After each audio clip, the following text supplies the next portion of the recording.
Hello, everyone, and welcome into another episode of The Crowded Booth. It is a happy Monday to you, Monday, May the 12th. We are, I believe, around 110 or something days till college football season starts.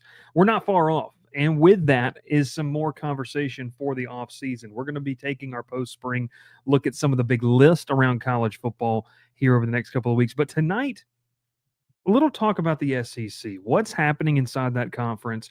The push as we get closer to the coaches' meetings in Destin, Florida, here at the end of the month about what could be an 8 to a potential 9-game schedule.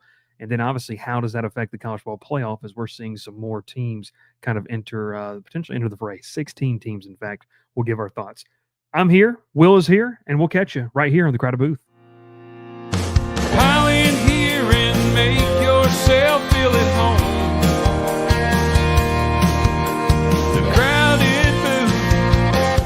Coming on The Crowded Booth with Bryce Coon.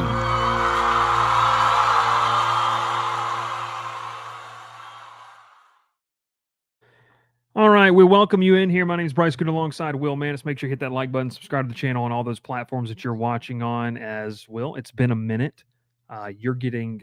We're not going to release the public information closer and closer to the date of being a married man. So congratulations to you. You're officially in the home stretch of what I'm sure has not been stressful at all for you. Yeah, I wish. No, but it's coming to the end. Thankfully, we're ready for it to be over. Met with our pastor today, who's gonna marry us, and yeah, it's good. We're getting to the end. Getting to the end, and the Crowded Booth will not be live streaming this wedding. There will be no play-by-play for that. So where's Ruff? Ruff's on vacation, like only Ruff can be. That is what's true. But you know what? I did want to ask you this because I tweeted this out, and I believe Thursday evening as we were driving from Baton Rouge back to Columbus. I wanted your opinion. What is your go-to? You get 2 snacks, 1 drink, gas station edition. Now, we're not talking about like drive-through fast food. I'm talking about like your normal, your quick trip, your nice gas station. What are you getting? Two items for food, 1 drink. The drink is easy. It is Okay. It is the nectar of the gods. It is Mountain Dew. Dew. It's awful for you, but my gosh, it tastes so good. It does something to me. In fact, I had one a couple weeks ago. I woke up tired. So, you wake up tired, you have a headache. I got one at work, and as soon as it hit my taste buds, I was like, yeah, this is terrible for you, because I could feel it like in my head, like wherever the pressure was, it's like the Mountain Dew working. Yeah, it's like a waterfall, like rushing through the kind of like the whitewater rapid, like rushing through the spots in my head that were a lot of pressure. So, terrible for you, obviously. But man, snacks more difficult. I mean, I'm simple. I mean, just peanuts, the old 2 for $1. When we were kids, they were 2 for $1. I don't know what they are now, 2 for probably $3. But yeah. And just another one of my favorite snacks, just red Doritos. Love red Doritos. The nacho Doritos. Yeah. Ralph says Sour Patch Kids Doritos, the Cool Ranch version, and orange mango body armor. Maxwell says hot fries, a Twix bar, and Dr. Pepper. I've never in my life had a hot fry, ever. Now, Twix bars are very good. Dr. Pepper is solid. I know you're a big Dr. Pepper guy there as well. I love Dr. Pepper. Yeah. Mine was in Dallas. I think I drank exclusively Dr. Pepper. Yeah, the podcast brought you exclusively by Dr. Pepper there for Will. He was getting part of that partnership, his personal brand sponsorship there with Dr. Pepper. Mine was a peach knee high. Have you ever had one of these? I don't think so. Okay. I don't think so. I had one like so long. My grandfather used to go to, this is for people who have no clue what we're talking about, by the way. You remember, and I think it's still there, Will.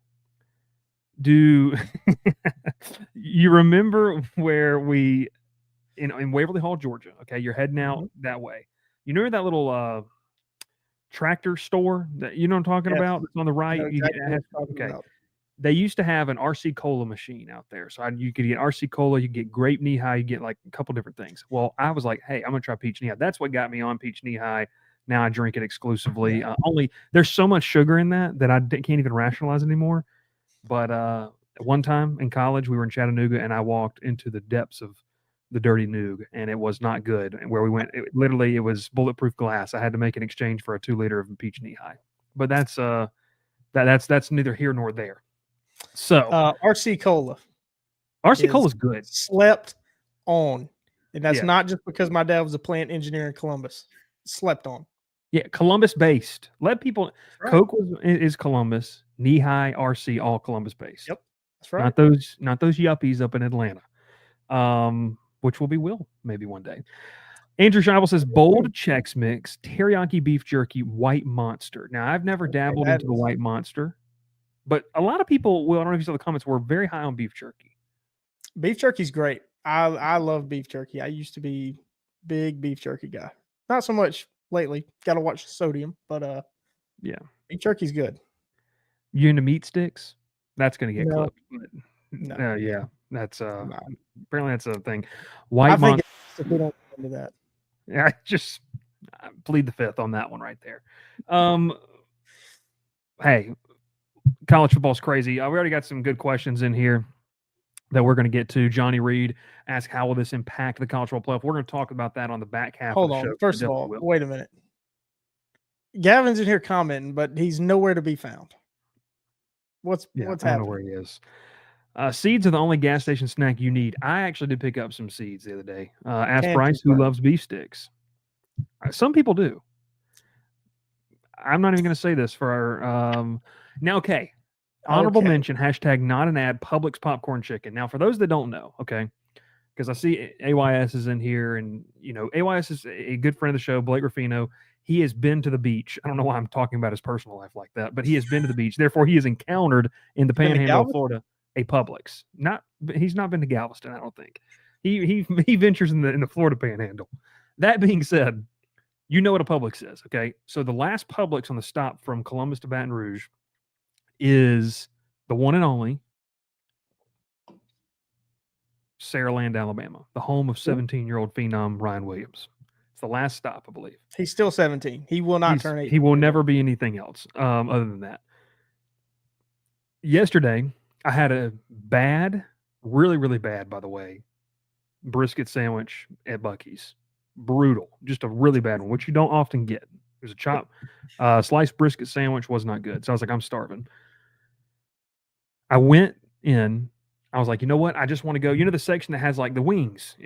Gavin's really into the Publix wings, the rotisserie chickens. And they sometimes sell the little containers of popcorn chicken, completely out, no chicken whatsoever. It was a rough day. It was Sunday afternoon. It was brutal. But Publix popcorn chicken does slap. Have y'all been to the Clublix in Buckhead? They got beer on tap there. That sounds like a problem. Sounds like it could be a problem. It's also wild. Drive-through daiquiri places in Louisiana. Just still a wild concept that is just, I've been living here for 2 years now and still just can't get past that concept. But first 10 minutes of the show, just rambling about that. But hey, that's what makes it fun. Publix has the real Jesus chicken. God, it is so good. It's so good. The Publix fried chicken, I'll ask this too, Will. Did your family ever just eat Publix for like dinner?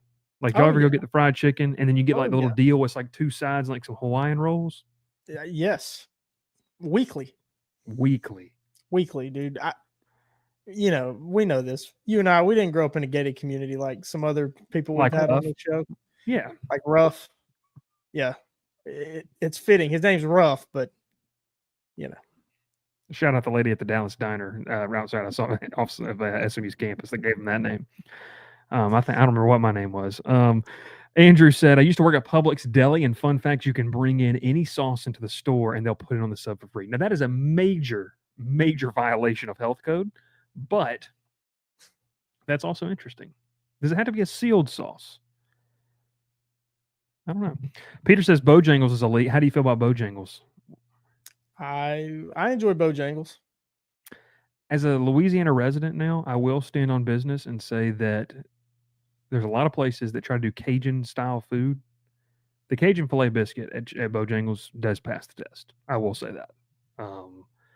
Open container of Duke's mayo, and that's where we'll end that segment. So, wait a minute. That's where it starts. That's first off, it's Blue Plate. That's the only mayo that I'm eating. I'm eating Blue Plate, or you might just leave the show if I finish this. What are you gonna eat? What are you doing? Store-bought brand. What's the store like? The Great Value or Publix? No, I mean, when no one knows what is mayo is one of those things that it is already one of those kind of like weird things that I don't know if it really matters. I mean, bringing the container into Publix for the sandwich. A stale cracker. He's That's talking money, about dude. if you just walk into Publix with an open container of Duke's mayo. That's a wild. The chocolate Yasso bars were a letdown, by the way. Will no longer ventures into the Yasso bar world. I haven't had one in a hot minute. That was one bad experience. They're still in my freezer. Probably should throw them out. We had some mint chocolate chip ones that were still in the freezer. So looking for a new healthy option dessert partnership. Have you tried making your own mayo? Unbelievable difference. I did make some Chipotle mayo the other day. Put it on a chicken sandwich. It was really good. Okay, 1219 is. I was getting Bryce. Yeah, considering Maxwell's next comment, you probably should have treaded lightly on that one. That's a hand-up situation. That's a hand-up situation. I apologize. I'm sorry about that. But you know what I'm not sorry about? Make sure you check out our friends. The weather's heating up. We're getting ready to go play some golf with Will over in the beautiful city of Biloxi. Make sure you check out our friends over at Georgia Golf Company. Like I said, weather's warming up. They just dropped some new polos. Make sure you check that out. They got some great stuff. Will and Ralph have been rocking the Masters Edition hat. They've got some really great stuff. Make sure you check it out. Tell them we sent you TCB15 for 15% off of your order at any time over there at Georgia Golf Company. And for the Tech fans, it's a Tech grad that started the company, so you get to support one of your own. Yeah, I'm not answering that question. I got the Peach Bucket hat. I've got that one over there. Okay, let's talk about I had this. it on about 5 minutes ago. I did. It was a little. 15 minutes ago. Yeah, it was a little too snug. I need to get a haircut, and Jonesy's not here to tell me to get one. Okay, let's talk about this kind of in a twofold conversation here, Will. SEC coaches meetings are in Destin, Florida, May 27th through the 29th, one of the massive topics. Ross Dellinger, one of the big media giants of Yahoo Sports, has been talking a lot about this. Nationally, people have been talking about this, so I wanted for us to kind of, look into it and give our thoughts on the move potentially from an 8 to 9 game conference schedule.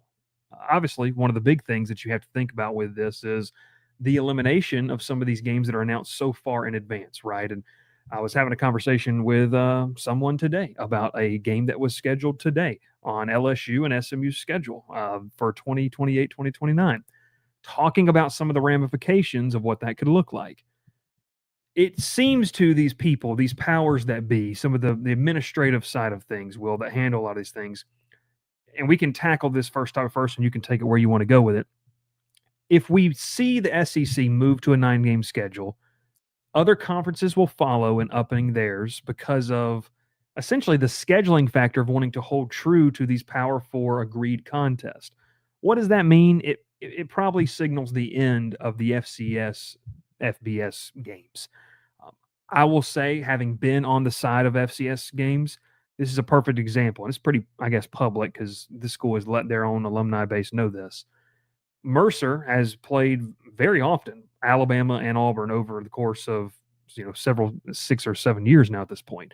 The money utilized for that is not just for the football program. They just built a brand new softball facility, a brand new indoor baseball facility. It helps those programs grow. So having seen the benefits of that, I hate that, but we'll pose it here with this. If you move to a 9-game schedule, I don't know where you're going to cut other than these FCS, FBS games.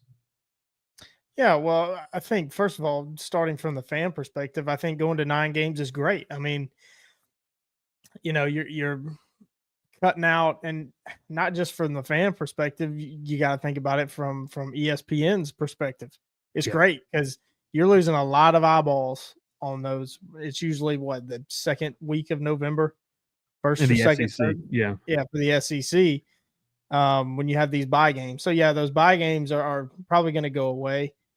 But I don't know. I mean, you say programs and conferences following the SEC. The SEC's got to follow the Big Ten first. I mean, the Big Ten has gone to 9 games. I think logistically it makes the most sense to go to 9 games. I mean, I think it would help the SEC feel more like a conference again. I mean, the SEC just it feels so spread out because you're not playing these schools for such a long time. Like when you went to when the SEC went to 14 programs, 14 schools, Auburn didn't play Florida for I think it was 7 years. 5, so yeah. Georgia didn't play Texas A&M right from the year they joined the SEC till like I think 3 or 4 years ago. Yeah, right.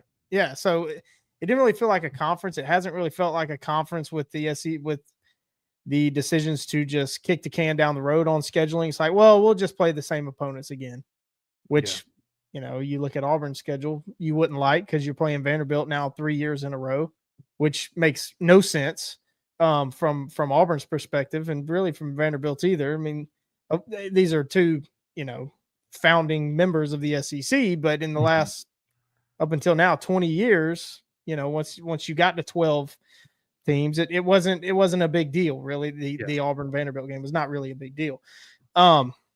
So for like people our age and like our parents' age, even it's like why are we playing Vanderbilt 3 years in a row? I think it's the right way to go. I think you get to play everybody in your conference. And now Greg Sankey has said it several years ago. If we go to this model, every student athlete that plays in the SEC gets to play every other SEC program in whatever sport they're playing, and especially in football. So I think it's a good thing. I think they should go to it. I think it'll make it even more competitive than it already is. I think it can only be a good thing. And my philosophy is if you want to be the best, you got to beat the best. The SEC, you pretty much are playing the best week in and week out. You add another one, you just further cement that you are the best if you come out on top. I think it's important to note that there's probably 2 camps that we can talk about from the vantage point of. And oftentimes we talk about from the fans' perspective. And the fans have been, often just chosen last in a lot of the decisions made by the powers, the media powers, the admin, and just in the NCAA in general when it comes to some of these decisions. But from a fan's perspective, like I'll say this, and you and I've talked about this, like I hate the fact that LSU and Auburn will go 2 years without playing each other because that to me is always a wild, crazy game regardless of record. LSU and Mississippi State, one of the longest standing, competitions in succession, is broken last year and will not be played again this year. Look, you added 16 teams. You're going to have to. You're saying you're now at 16 teams. You're going to play, your 3 games, which we still believe, and we can go through those teams here in a second of what was reported last year. Your 3 permanent, I guess, opponents we can call it, and then you're going to rotate. So there is a little bit of variety. But the biggest thing this comes down to, Will, is the money. And if ESPN truly is offering $50 to $80 million on top of the current contract, which they are paying out $812 million to the SEC to broadcast all their sports. If they're going to add that for a 9th conference game, I mean, it's about money. And if you're telling me that, I mean, you're going to get another 80, but let's just put it in the middle between 50 and 80, let's just say 65 or 60, 70 or something like that. If you're going to get that, I genuinely don't know what the downside of it is for these SEC schools. I don't know what the holdup will be. Now, I'll pose that here in a second, but is that money just too lucrative in your mind to pass up? I think it kind of is. Yeah, it definitely is. Seth Emerson in The Athletic laid it out. I mean, ESPN is saying they'll pay $3 to $5 million to each program for adding that extra game. It's a good chunk of change. That's a big chunk of change. And you think about the money that these schools will bring in from that extra game. I mean, they're making plenty of money either way from these non-marquee matchups. You get your more casual fans in there, people that don't go to every game. Like my parents, my parents haven't been to a big Auburn game in years. I mean, we're talking about they're going to see Auburn play Alabama State, play Louisiana Monroe. Yeah. Right. Just for one reason or another. For them, it's the crowd. Like I can watch it on my couch and not wait in line in the bathroom and not wait in line for an expensive concession stand. But and that's common for a lot of fans. So, but I think those games still have their value. But I don't know how you pass up this money. Seth Emerson, using Georgia for the example, brings in about $6 million a game. So that's per game. So you knock off, these say it's an FCS, say Auburn, Alabama State. If Auburn has to take Alabama State off their schedule, but they're going to get $4 million guaranteed from ESPN, that's a no-brainer. That's it also offsets the buyout they're going to pay these teams to get off there as well. Exactly, which I would imagine these SEC schools are going to pay $1 million, $1.5 million, maybe even $2 million to buy out of these games with like FCS opponents. The counter argument to this was we talked about why it's good, right? Like this can be a good thing because I think and maybe it's good and bad for the fan. I think it's good for the fan in terms of watching it on TV, but I will tell you this in terms of continuing to bring new fandom in, the cost effectiveness of the ticket prices have already gone to a ridiculous amount. And you mentioned external factors, crowd and size and all that kind of stuff for some people from a price point. I mean, those are the entry level games that I think young kids get to be a part on. And truthfully, like, you fell in love with Auburn for a reason. I fell in love with college football for a reason. We went to games as kids. And I mean, we made a joke earlier, not everyone grew up in a gated community. Not everyone can afford, the nearly $1,000 excursion it is now to go to a game. So when you have the Auburn Mercer, the Auburn Alabama State, the Georgia, Georgia and Austin P games, like those are games that you can build young fans out of. And to me, that's where I hate this. And you tell me, am I holding on to something that's just so long gone because I want this to be the same sport, not the same sport. I want people to fall in love with the sport how I fell in love with it. And that's how I felt. One of my first games ever going to, Will, at each of the big schools that I've been to games at. Auburn, I believe it was an FCS game probably back in like 2006, 2007. Georgia, I remember very vividly, it was Georgia App State. App State was FCS at the time when they played that game. The first Georgia Tech game we went to was against Alabama A&M. It's an opportunity to bring your kid to the games. From a fan's perspective, yes, you get to watch better competition, but for the love of the game, and maybe I'm being too natural in that, those are entry-level games that allow for the fandom to be born. And if we get rid of that, I kind of worried that we exclude a portion of people from being able to experience that. Now, that's not trying to get political, but that to me is maybe a potential downfall of this move that we're not paying a lot of attention to. Yeah. The game, the earliest, well, I'm thankful that my parents had season tickets for the first few years of my life, so I can vaguely remember some big Auburn games. Yeah. Namely 2001 against number 1 Florida in the rain. Auburn kicks a game-winning field goal in the rain. People try to tell me that I don't remember this, but I vividly remember this. We were sitting underneath the overhang of the upper deck, and this wasn't a season ticket, but my parents were able to get me a ticket. And I remember it being in the rain. It rained the entire game, and I can just see like through people's hands. I think my dad had me on his shoulders to watch the final kick of the game, and it just going through the uprights. But to your point, getting new fans, that's what you have to do. And with the, again, not to get political, but just the reality, the price of what it costs now to go to a college football game, it's going to be so much harder to make new fans. It's going to be harder. And I think that's a potential downfall. I don't think it is enough to overcome the greed that is. And Dev brings up a good point here. The issues that college football is trying to move closer to the NFL, and the NFL is not built for in-person crowds like college football is. I think NFL, and we can agree here with what you're kind of saying here, Dev, is more built largely for the consumer at home. It's not built for in-person fans. And maybe that's because I'm an Atlanta Falcons fan, and it is. I think in specific places you could point your finger: Green Bay, Pittsburgh, Foxborough, like specific places it's built for that, but across the country, I would say, I don't know if it is. I mean, my biggest example to me would be is look how those stadiums are built and compare them to college. College, some of the stadiums are pretty much at field level in some places of the state. In the NFL, you're nowhere near field level. You're not near the tunnel. I mean, there's not the interaction in the NFL like there is in the college game. So, and the NFL TV contracts are so big that I'm not sure NFL owners even care what they bring in for their home games. Yeah. I mean, because they're making that money guaranteed from the TV contracts. It is. NFL's built off of profit, advertising, and it's built for the consumer on TV, I believe. It's not built for that. Whereas college football, I mean, like you have obviously been to an Auburn game more recent than I have, and I can speak this from an LSU perspective.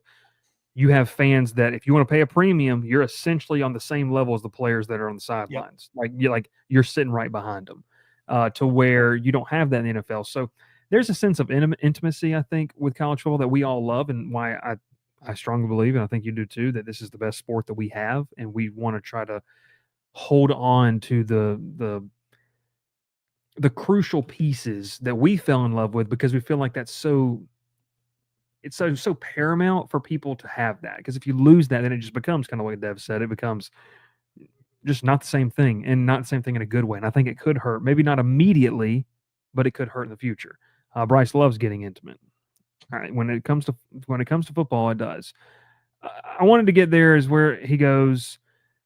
Lee Nobody says, I wouldn't assume the FCS games are getting cut. I would guess that G5 games would go. G5 have a higher risk, lower reward. While true here, I don't know the financials of this, Will. Here's another good example. Typically, every single year, LSU plays one in-state FCS school or a G5 school. This year, they're playing, I believe it is Louisiana Tech, and I can't remember the FCS game they're playing this year. But that being said, it's a situation to where I think it's Northwestern State. I don't remember who. You have these scenarios to where in-state schools are benefiting from playing these games. Yes, you might go up there and get beat 63-3, but you're also able to benefit financially to have that game. You're benefiting financially for your fans base to be able to travel. I mean, I remember last fall, Nichols comes over, the hour and a half drive from Thibodaux, Louisiana. The town shut down to come to the LSU game because you have kids that have an opportunity to go play inside Tiger Stadium. It's that big of a deal. I remember so many years ago, before Georgia Southern made the jump to the FBS, Georgia Southern came and played in Sanford Stadium in a game that went down to the wire. Auburn doesn't really play UAB, but Auburn's played Jacksonville State. Auburn has played, Alabama State. They've played some of the FCS schools that matter to that program. So, all things considered, do G5 games get cut in this scenario? I will say, I still think FCS games will get cut, and maybe that's just, I don't know if I have an inkling on that. I just think that that's more likely to get cut than these G5 games, because if these G5 games get cut, the G5 is worse off than the FCS, in my opinion. Because I don't like, what was it, 2 years? In the past 2 years, we've seen USF had a home and home in Alabama. They went down to Tampa, played in Raymond James. USF came back up this year. There's no opportunity for a marquee win if you're a G5 team to where you need it, where FCS teams don't really need those wins when it comes to the playoff committee. So you talked about those dollar values. Okay. 30 minutes and 7 seconds talking about Auburn again. There we go. This is sources AL.com, published last August 2024. Has some figures. In 2023, Auburn opened the season against UMass. Auburn paid $1.95 million to host UMass to open the 2023 season. New Mexico State, yes, that same New Mexico State that beat Auburn 31-10. Auburn paid them $1.85 million. So those are G5. So Alabama A&M and FCS, Auburn paid Alabama A&M a fixed sum of $525,000 and threw in 500 complimentary tickets and 250 band complimentary tickets. So face value of that game. I think non-conference game in I guess this would have been 2024. I think for non-conference was 60, just call it $65. Okay. You can do the math on that. I'm not a math guy, so I'm not going to do it. Auburn paid Cal $450,000 cash, although Auburn got that from Cal because they played in 2023 and threw in tickets and cheerleaders, yell leaders, members of the band, all in uniform and band with instruments, admitted to the game at no cost. So, okay. Again, you can talk about the face value of the ticket. New Mexico, Auburn paid New Mexico $1.9 million last year.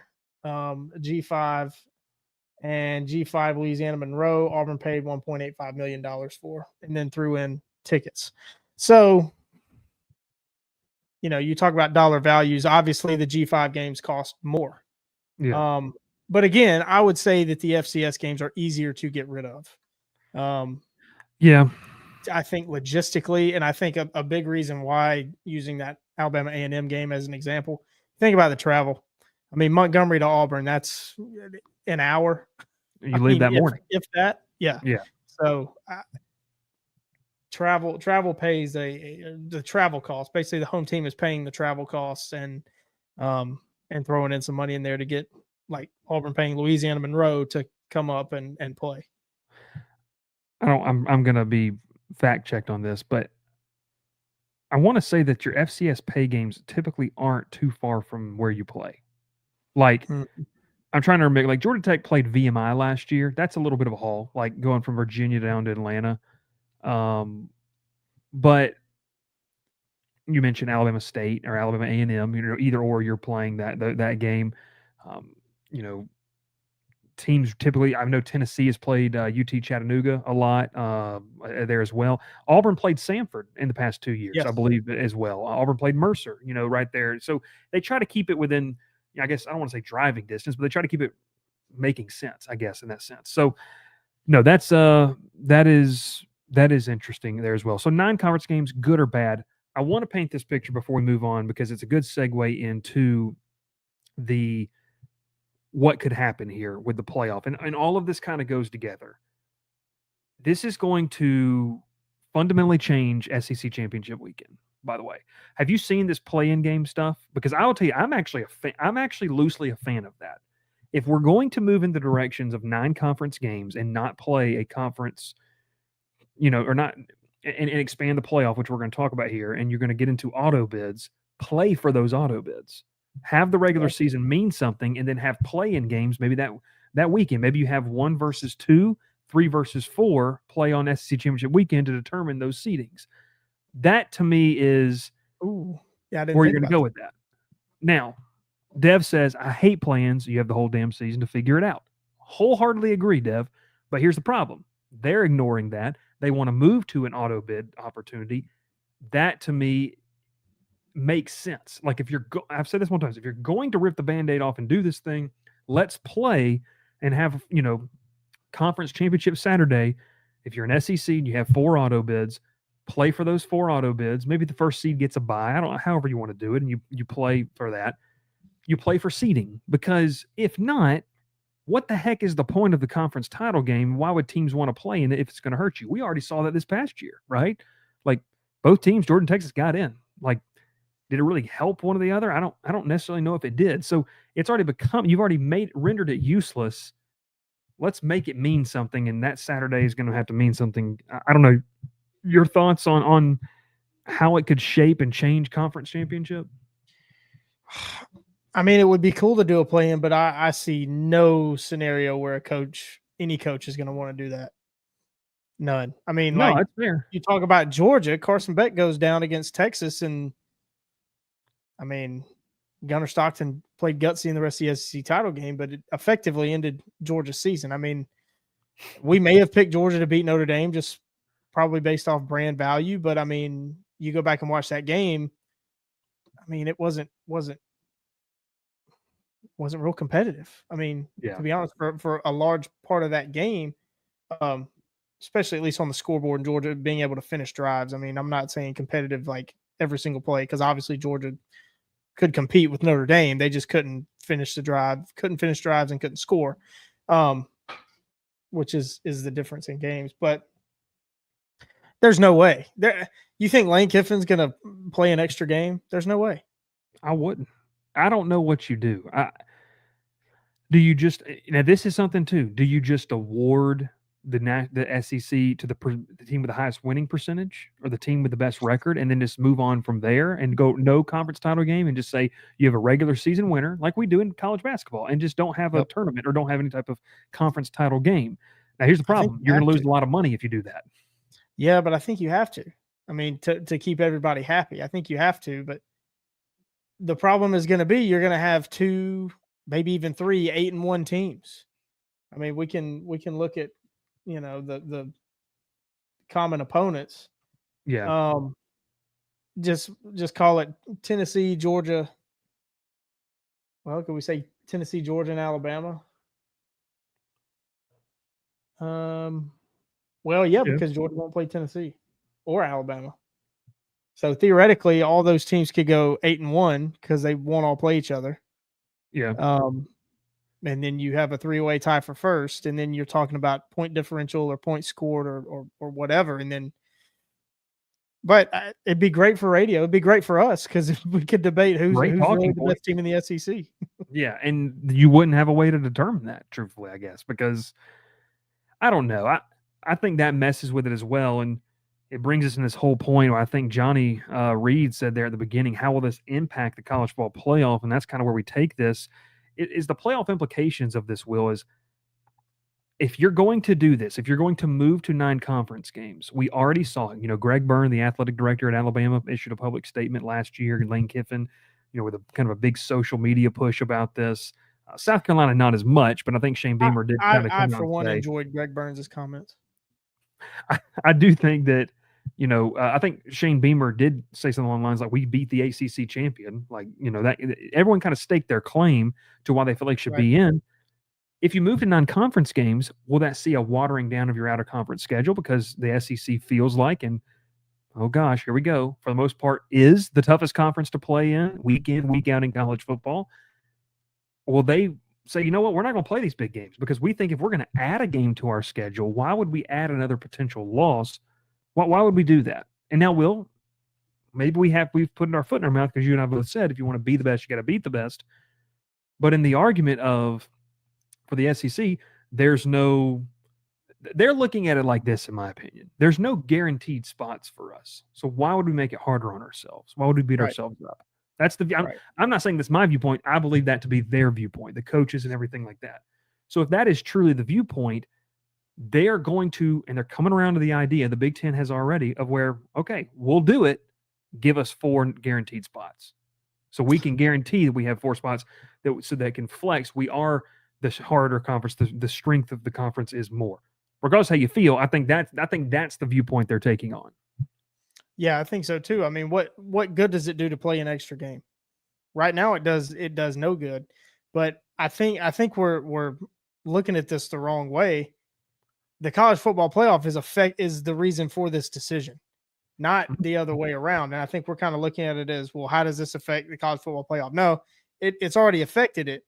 And the college football playoff is the one driving the push for 9 conference games on top of the more money that ESPN is offering to pay. Yeah.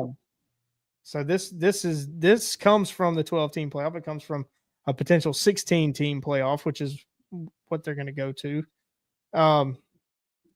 So I think we're looking at this the wrong way. The decision's already been made, I think. Well, and this probably adds to it. The Big Ten is at 9 games, right? And they've produced the last 2 national champions. Am I right in that? The last 2 national champions have been Big Ten schools.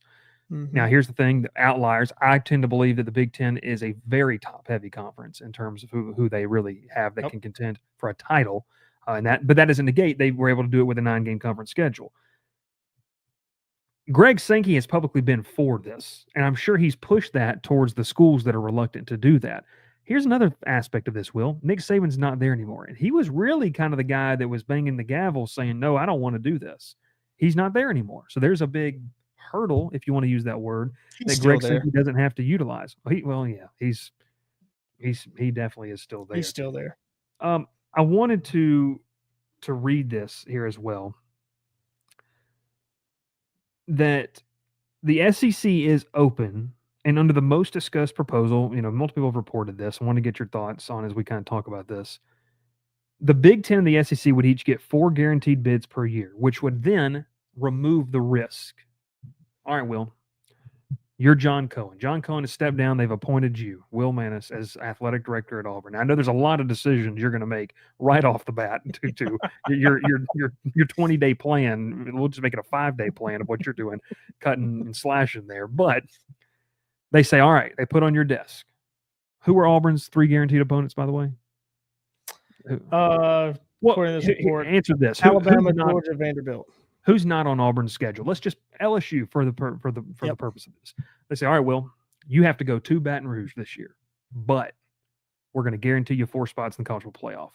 Is the risk reward in your mind worth it as an athletic director to play an extra game if you can get 4 guaranteed spots? Because if that would have happened this year, what would have been? Alabama would have gotten in. Ole Miss might have gotten in. That would have been a conversation. Heck, South Carolina, if they, could have gotten in. If that was on your desk as of today and you're Auburn's athletic director, where would you go and why? I would be all for it. I'd be all for it. To me, it's worth it. It's worth taking that risk. I mean, like we said, you're going to get $4 million anyway for playing the game from ESPN, so you're going to make some money. And then if you win that game, it puts you in the driver's seat to get one of those 4 spots, and then you get even more money. I mean, when you're the athletic director looking at this, you got to look at the dollar signs. Yeah. You can't think about X's and O's if you're in the athletic director's seat. I mean, of course, you have to think about, what does that do for my student athletes, if we're still calling them that, playing that extra game. Yeah, but I mean, from a dollar perspective, absolutely, and from a prestige perspective, absolutely, because you're on ESPN. You're going to be Auburn LSU is going to be probably the most watched game of the week, if not the most watched, probably the second most watched game of the week. So you're getting that exposure. You're going to get the guaranteed money from ESPN, and the winner of that game is in the driver's seat. So, yeah, absolutely.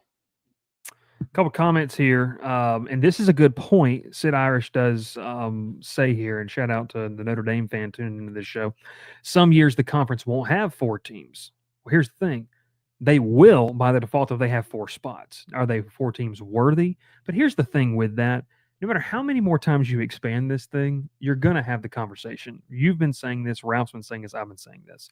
When you're at the BCS and 2 teams, you said, you know what, the computer – They gave the middle finger to that 3rd place team. Okay, your 4th team. Now the 5th place team is what it is. 12th, 13th. The more you go into this, we're just going to be having a conversation about the 17th teams. Let's go and play this. Big 10, SEC get 4 each. That's 8. ACC, Big 12 get what? 2 each. Said Irish, you're a Notre Dame fan. You had to imagine Notre Dame's going to be in a top 6 team, opportunity. So that's what? That's 8. That's 12, that's 13 spots taken up. Now you have 3 spots between a 3rd ACC team. I mean, let's just paint the picture for what it is. Louisville, Georgia Tech in a year like this year, someone who that 3rd place ACC team against the 5th placed SEC team. It's going to be a conversation in December if you do that. Not this December, but obviously going forward. So I don't think that the conversation of it is never going to stop. Now, to Sid's point, some year the conference won't have 4 teams worthy. That's probably very true. I don't think they had 4 teams worthy this year. For as much as we get called SEC riders of the certain pieces, we didn't think that this year. We were not for Alabama getting in. So I don't know. I think for South Carolina getting in. No, you weren't. Now this is a good point. Johnny says if I'm a middle of the road SEC team, I'm signing up today. That is a very good point, and I mean, I hate to do this to you, Will, but I know you're very realistic. If I'm Auburn, I'm ready to sign this today. I mean, you look at LSU, I'm signing it. You look at Auburn's schedule, look at LSU's schedule. 7-5, you have an argument to be in the playoff. As ridiculous and preposterous as that sounds, you have an argument to sneak in one of those last 3 spots, sitting at 7-5. That is going to get clipped. But here's the argument.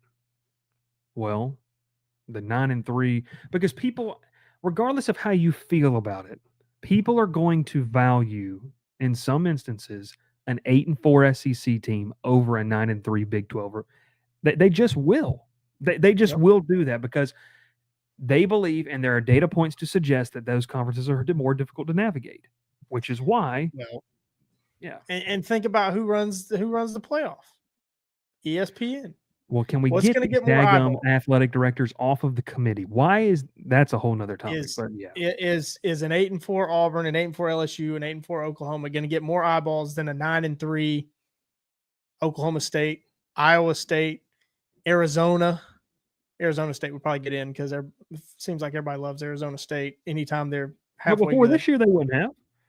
No, not before this year, but they're fun again. When Arizona State's fun, they have great brand value. But 9-3 Virginia Tech, no, they're no. Yeah, no, that's not going to get the eyeballs, and that's what you're looking at. Would people rather watch Oklahoma, Auburn, or LSU get beat by 40 by?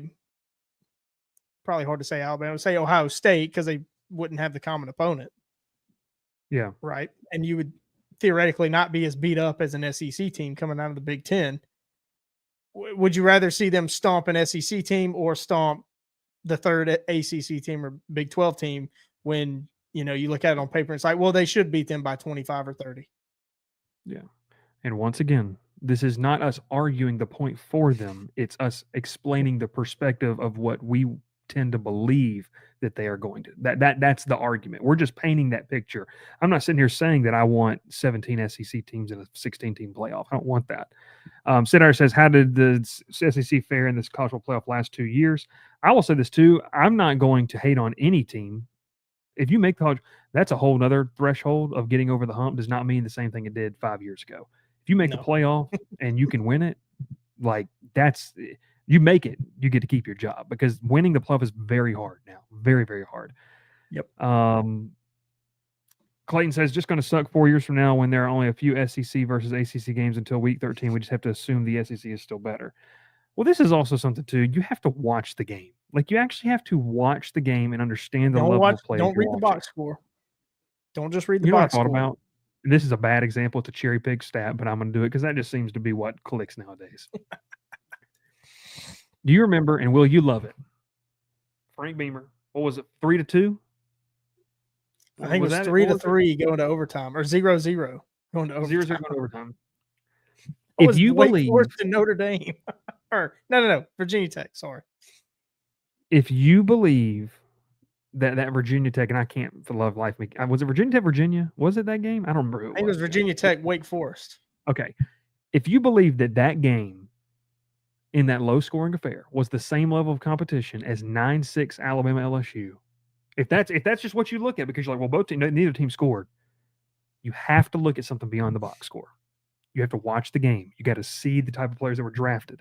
You just have to. Go in person. It's a very big stat, I know, but that's just my example. Go watch it in person. I mean, we talked up SMU all year last year, but watching them up close was a whole new perspective. I mean, to be able to see their size and strength in person, I mean, you can't see that on TV. You really can't. You talk about Kevin Jennings being magic. Like, the TV doesn't do it justice. I mean, he had a handful of plays last year on TV. You're like, oh my gosh, that's incredible. But there was a ton of plays in that ACC championship game where we were like, that's Kevin Jennings magic. Yeah. So, it's got to see it in person. You got to see it in person. You have to. It can't just. There's no cookie cutter way to look about this. Dev says, if you thought about watching on the couch, I thought about watching on a couch on a beer. Now, I choose not to sit on beers, but no, but seriously, college football playoff implications. Moving to 16 teams potentially would put a 4-4, 2-2 model, which is just wild. I know we had the conversation about where does Notre Dame factor into this, and the Notre Dame fans said, "What? We're just going to be taking our money and enjoying it." I don't know, man. I think it's why I don't think conference realignment's done. I think that once this ACC deal gets more manageable for teams and it gets closer to the buyout, that there is going to be there's going to be more movement for the powers that be, and it's why I still to this day believe we're heading down a road of a super league in the haves and the have-nots. Clayton says, I can't wait for Clemson ass whooping on LSU, and then Georgia Tech beats Clemson. I've gone on Any record thoughts and about said, that week one? I've gone on record and said, I put it in now. Clemson is beating LSU. I've said that multiple times. I think that front seven is very, very good. I think this is the most talented Clemson team that Dabo Swinney has had since the Trevor Lawrence years. Like, I think it is. I think that they have some serious talent at every single level on the defensive side of the football. So Ralph is hanging out, I think, somewhere in the background. But Will, just kind of maybe your final thoughts on where this is going, where this is heading. And we don't have to love it. I don't love it. I think it's hilarious that the people who wanted an expanded playoff are now complaining about this type of stuff, because this was always going to happen. And it's like, well, here you go, told you so type of moment. But I don't know. What I wish somebody would go deep back in the closet, dust off the cobwebs, dust off that old BCS computer, and maybe rethink it and think, like, maybe that computer wasn't so bad. That's fair. That is fair. Even as an Auburn fan that got screwed in 2004, but it wasn't that bad. Clayton says, but then people would just say LSU was overrated and Clemson Tech still aren't good. Nothing to do with who is Georgia people. Tech. I want names. If you're saying that Clemson's overrated, then I would have no idea what you're talking names. About. You'll see here in the next couple of weeks when we come out with our post-spring, early summer polls and our full ACC and SEC previews. There's what we'll talk about it. But that being said, college football continuing to evolve, continuing to change. We'll monitor kind of what happens, obviously, with the SEC schedule and what comes from it, because I think it is interesting. May 27th to the 29th is Greg Sankey finally get what he wants into not just into pencil, but into pen, into stone.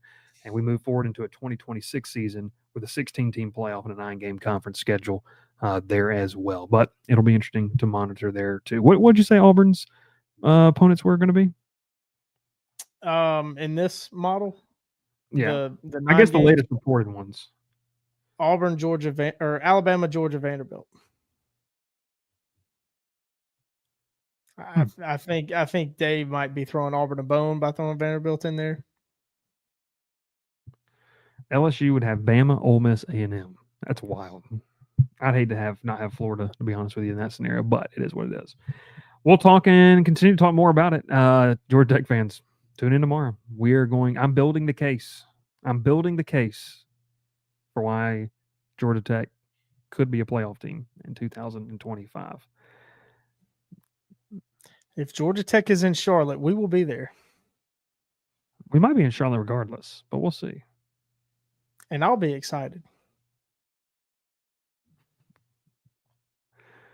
There you go. Appreciate you watching. Thanks so much for tuning in. Make sure you like that video, subscribe to the channel, and check us out on all those podcast platforms. We will see you tomorrow night, 7:30 Central, 8:30 Eastern, talking a little Georgia Tech football. And then later on this week, I believe Thursday, we'll get back with you with some post-spring list. Seems like that's a trendy thing to do. And we'll talk about why Will has them winning. Auburn winning the SEC. Pile in here and make yourself feel at home. The crowded booth is coming on. The crowded booth with Bryce.